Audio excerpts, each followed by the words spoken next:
Bonjour et bienvenue dans la chaîne Mathématiques Sciences. Aujourd'hui, je vais vous présenter et expliquer une nouvelle vidéo qui est une vidéo en physique-chimie et plus précisément une vidéo méthode sur comment utiliser un chronomètre et donc effectuer des conversions de durée.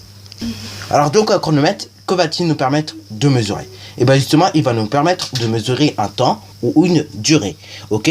D'ailleurs, ce temps ou cette durée va s'exprimer en heures, qui se note d'ailleurs comme ceci avec un petit h. Ok? Ou bien elle va s'exprimer également en minutes, qui se note MIN, ou bien elle va s'exprimer également en secondes, qui se note avec un S, comme ci-dessous. Ok? Et donc justement, cette durée-là, ce sont les unités de durée que mesure notre chronomètre. Et donc notre chronomètre n'ira pas forcément plus loin que les heures, ou plus petit que les secondes. Ok? Bon, alors justement, partons justement dans la méthode d'utilisation du chronomètre. Donc, alors justement, première étape, c'est tout simplement de remettre le chronomètre à 0 en appuyant sur le bouton Reset, c'est-à-dire le bouton qui est à gauche. Ok. Ensuite, pour commencer à mesurer, tu vas appuyer sur le bouton Start qui se trouve à ta droite, ok, afin de déclencher le chronomètre. À la fin de la mesure, tu appuieras sur le même bouton Start, mais cette fois-ci Start Stop, ok, le même bouton de départ, afin d'arrêter le chronomètre. Et donc ensuite, tu liras la durée affichée sur le chronomètre.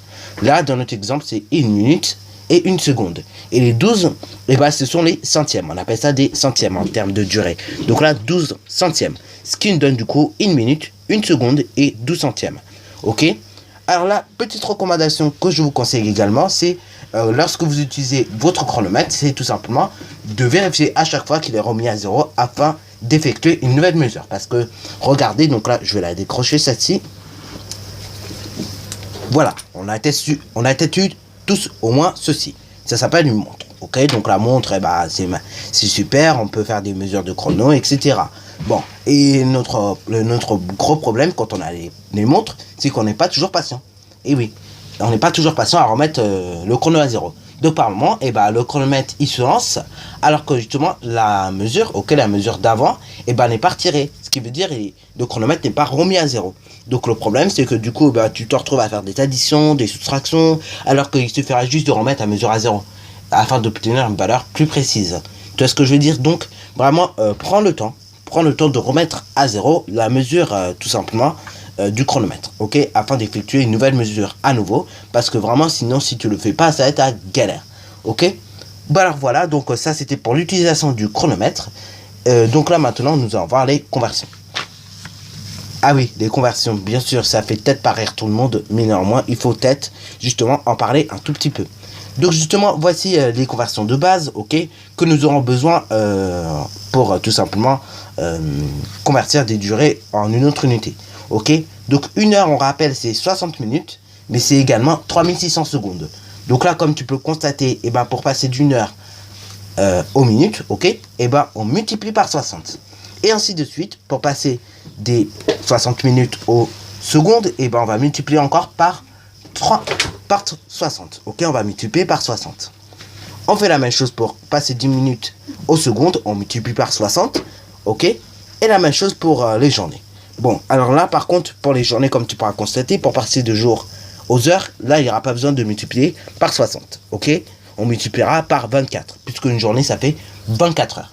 Ok, et ainsi, par contre, pour repasser 10 heures aux minutes, on multiplie par 60. 10 minutes aux secondes, on multiplie encore une fois par 60. Donc là, comme tu peux le voir, on marche en base 60. On compte, mais en base 60.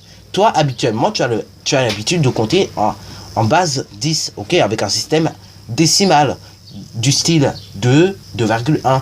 Mais tu n'es pas habitué à compter comme ci-dessous, ok, avec des multiplications par 60. Bon, alors donc là, j'aimerais bien expliquer quand même d'où vient ce système. Donc ce système est assez vieux, ok. Donc si je me trompe pas, c'est inventé par les Babyloniens, ok. Donc c'est eux qui ont inventé ce système en base 60, ok. Et justement, c'est là d'où vient ce système en base 60.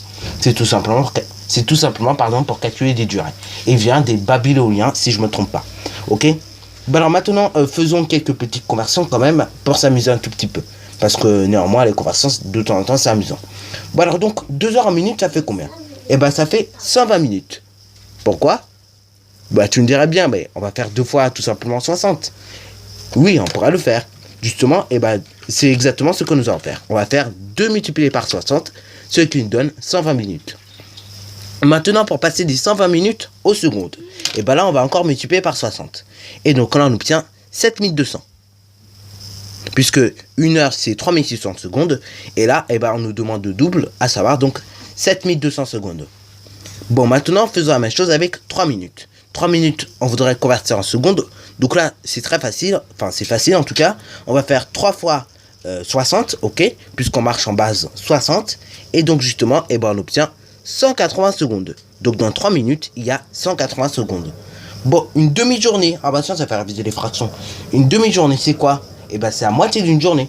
Donc là, on va se représenter, si tu veux, en faire avec les camemberts. Donc là, on va prendre notre aiguille. Donc là, on va dire que c'est 12, ce qui représente 24 heures. Là, on va dire c'est 9, ce qui représente tout simplement un quart. Donc, ce qui veut dire 6 heures. Donc là, eh ben, on va dire que c'est cette fois-ci le 6, ce qui représente du coup encore un quart. Et donc là, le 3. Quand tu passes de 12 à 3, eh ben, en fait, tu as fait 6 heures. Ok? Après, quand tu passes de 12 à 6, tu as fait la moitié. Ce qui représente ceci. Et donc, ce qui veut dire 12 heures.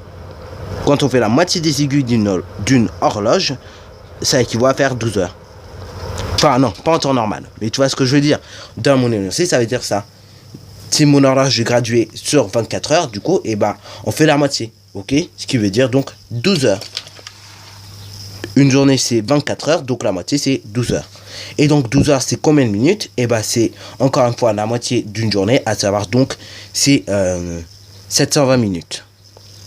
Et là, et bien, tout simplement, en secondes, qu'est-ce que ça donne? Et bien, encore une fois, on fait 720 multiplié par 60, ok?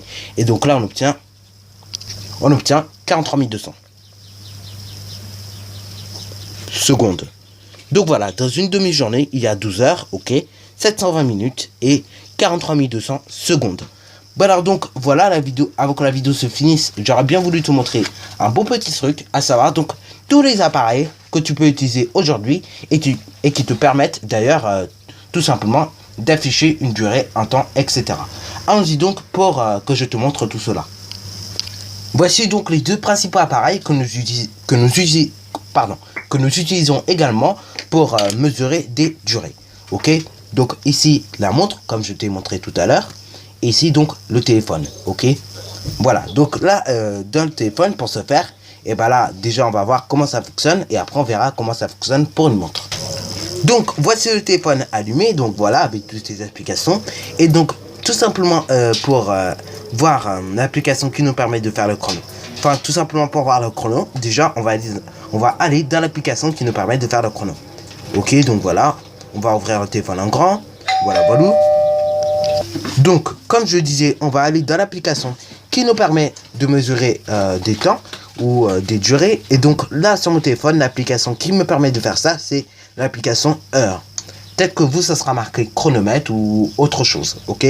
Bon, alors là, bien sûr, l'application est faite en plusieurs parties. Vous avez donc des parties des réveils, voilà, tous les réveils. Après, vous avez la partie avec les heures dans le monde entier.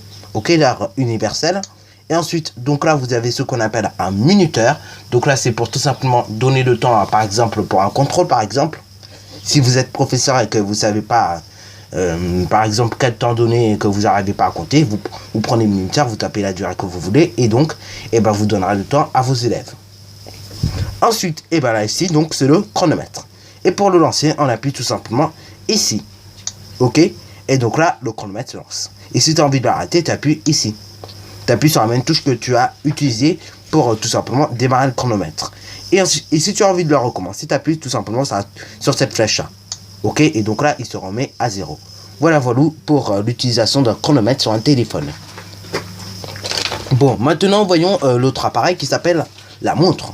Donc là, la montre, je pense que ça peut-être déjà plu à plus de beaucoup de personnes. Ok, ça a dû plaire à beaucoup de personnes. Ok, et donc justement, l'avantage du montre, c'est qu'en même temps, on peut lire l'heure, mais en même temps, on peut mettre le chronomètre. Et en plus, eh ben, tu te fais pas gronder dessus si tu lis l'heure en permanence sur ta montre. Alors que si c'est sur un téléphone, tu vois, par exemple en permanence tranquillement, tu veux lire l'heure, et bah tu fais gronder, ok? Donc alors du coup, ce que nous allons faire pour ce faire, donc on va appuyer sur le bouton mode, ok? Et donc là, on a quitté l'heure où on lisait l'heure, ok? On a quitté le mode où on lit l'heure. Donc là, ici, c'est le mode alarme, ok? Donc là c'est l'alarme ici. Donc là, moi, je l'ai mis à 6h15 personnellement, mais après, vous avez le droit de mettre beaucoup plus tard, hein. Après, si on fonce un peu plus loin, et ben là, c'est le chronomètre. Et là, pour certaines montres, pas pour toutes les montres en tout cas, parce que moi, je l'ai acheté chez Intersport.